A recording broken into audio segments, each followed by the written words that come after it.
Oh, get it, come on. He got it, look at that. I mean, he's not even been in here 5 minutes and he's already eaten. What is going on, guys? Welcome back to another video. As you guys can tell by the title, we are going to move one of my two marble ACHARA catfish out of that 300-gallon pond right there and into the 800-gallon pond today. I'm going to explain why we're only moving one. I think some of you already kind of know, but I'm going to get into that here in just a second. So basically, that is the guy we're going to be moving. We're also going to be moving the pleco out of here today along with him. That is the larger of the two marble ACHARA catfish. This guy right now is sitting about 9 inches or so, and this is about the size that I wanted both of them to get to before I felt comfortable with moving them in here with the big guys. And as for the last catfish that we added in here, which is the newest fish in here, there he is right there, the red-tailed tiger shovelnose hybrid. He's been doing great. I mean, eats out of my hand and everything. Let's see if I can get him to come up. But that guy, they don't mess with him at all. Never really pay. There he is. Look at him. Comes right up to me. So he's doing great. He's only a tad bit bigger than the larger marble catfish. So that makes me feel pretty comfortable with go ahead and moving him in here. There's the largemouth right there. There's the big peacock. There's the oscar coming back out. So we're going to feed these guys here in just a second. And also the algae is starting to clear up. Still a good amount in here, and the pleco will definitely enjoy that because he does not have hardly any algae in here. Look how clean these sides are. That's all from all the dang goldfish in here. They just keep them super clean. There's one of the turtles right there. But these two pond temps are literally about the same right now. They're both sitting at about 80 degrees, so I'm not even going to acclimate them. I'm going to grab my net. Not very big, but we're going to get them out. Here we go. Oh, all right. We got him. Here we go. All right, 3, 2, 1. There he goes. All right. There he is right there. Looking good. Look at that. Oscar's checking him out. He's going to go right over there with that hybrid. Let's see what happens. Oh, I can see its tail right there. And there's the hybrid pointing this way. So I don't think there'll be any issues with those two. But if anything, I would be more worried about the catfish getting kind of territorial more than the predatory fish. I think that's one of his whiskers right there. But anyways, he'll get used to it, and we should get him eating here in the next few days or so, hopefully. Alright, now we got to find the pleco, which I think he's chilling right here. I'm going to try to push him out. You know what? I'm just going to try to grab this guy. It might be a whole lot easier than trying to get him in the net. Here we go. Oh my gosh, I've actually got him. Look at this. That's the best way to grab these suckers. So you can see he's not very big. He's about 5.5 to 6 inches or so. We're just going to drop this guy in. Actually, we're going to put him right... Oh, look at there. There's the gar right there. Oh, there he goes. Here we go. And there he goes. Wherever he went. Alright, so now that we got both of those guys in here, now we just have literally one more fish to go in this pond for the winter time gets here, because I don't plan to add any fish in here while it is cold, even though the pond is going to be heated.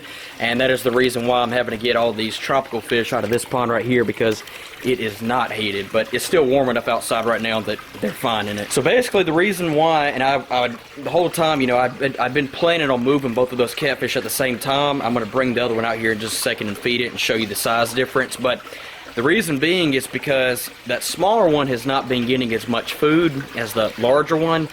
And you would think it'd be the other way around because the large one is the blind one. But as I mentioned, they really rely more on their smell than anything. But he's just not as food aggressive as that larger one is, and that's why he's a good bit bigger than him. So I figured if I go ahead and take him out of here and really shift a lot of my attention in feeding with the smaller one, maybe he would grow a little bit faster. We only got a few more weeks before I've got to get him out of this pond, because I can already see it starting to get a little bit cooler kind of here and there every day, and pretty soon it's going to be a little bit too cold out here for these fish to be in a pond without a heater. They'll be fine in the big pond, at least for the next month or so, even with a small amount of heating. But once it starts to drop, you know, in the 50s and the 40s at night, every single night, the pond's going to slowly but surely get colder and colder, and eventually it's going to get too cold for any tropical fish to be in this pond right here. Even though I didn't mention I am still going to have a heater in it, but it's not going to put enough heat in the pond to keep it in a tropical range. It's just going to have it warmer than it would be if it did not have a heater, which I think the goldfish,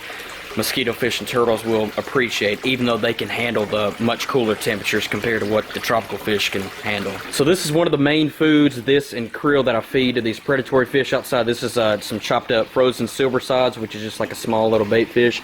And the good thing about it is one of the very few non-live foods foods that that big peacock will eat, like krill and stuff like that. I cannot get him to eat. He only ate live food in this right here. So we're gonna give him a little quick feeding real quick. So I have to kind of feed these guys first before I can feed, you know, any of the catfish or anything like that. But see him? I mean, he's right on it. I can drop a piece of krill or something like that in here, and he just kind of stares at it and lets it kind of go off. Or if I drop it in there fast, he'll grab it and then he'll drop it. So see if I can get it to focus in the water.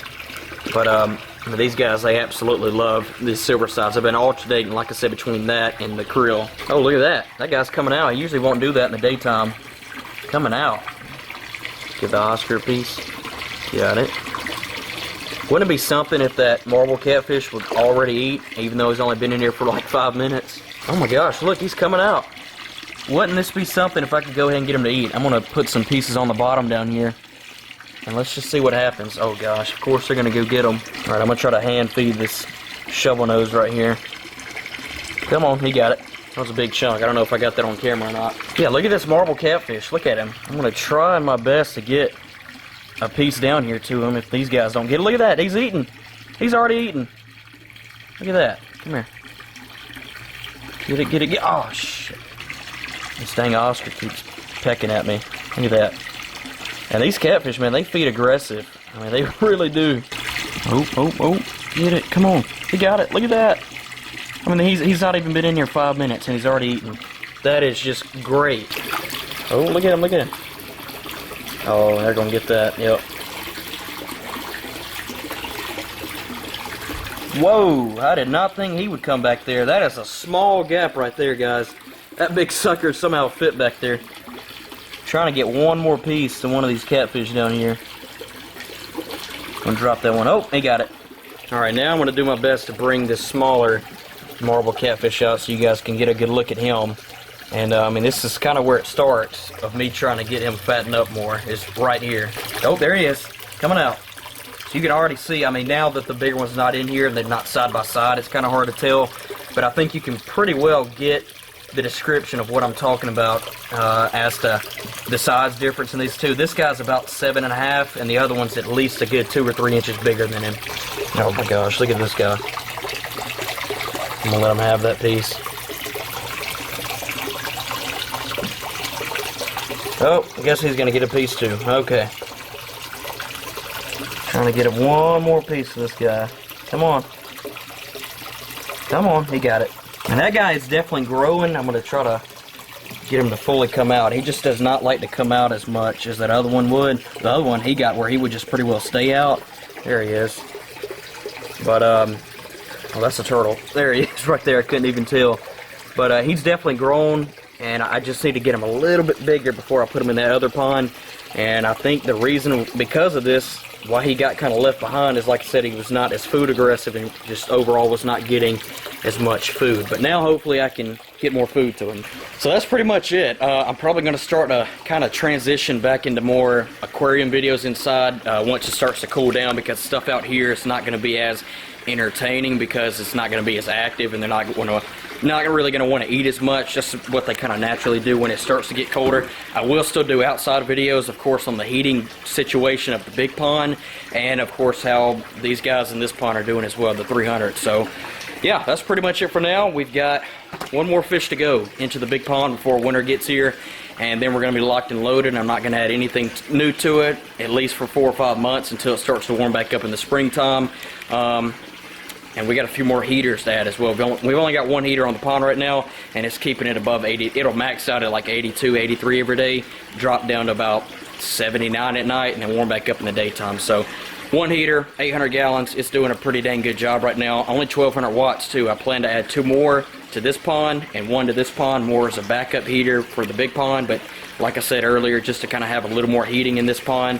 I don't really plan on trying to keep it really warm like in the tropical range. If we could, that'd be great, but I don't think that'll happen when it starts to get really, really cold, which is fine because, as I mentioned, everything in here is going to be cold water and they can survive that cold. But I think they'll, like I said, appreciate a little bit warmer water than what they would have if it did not have a heater in there. So, but thank you guys for watching as always, and with that being said, I will catch you guys in the next video. Peace.